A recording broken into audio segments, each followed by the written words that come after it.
সব কিছু যখন বয়কট করা হচ্ছে, তখন Facebook, YouTube, Twitter, Instagram, Twitter এবং এছাড়া আরও অন্যান্য যে সোশ্যাল মিডিয়া আছে, অনলাইন মিডিয়া আছে, সেগুলো পরিত্যাগ করুন। তখন বুঝতে পারবো আসলে সত্যিকারের প্রতিবাদ করা হচ্ছে বা প্রতিবাদ করছি।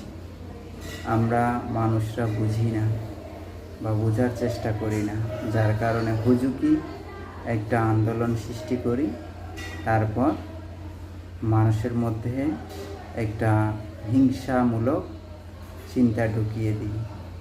আমি যদি দোষ না করি আমাকে কেউ আঘাত করবে না, এটা মানে আমার দোষ নাই, সুতরাং আমাকে কেউ আঘাত করবে না।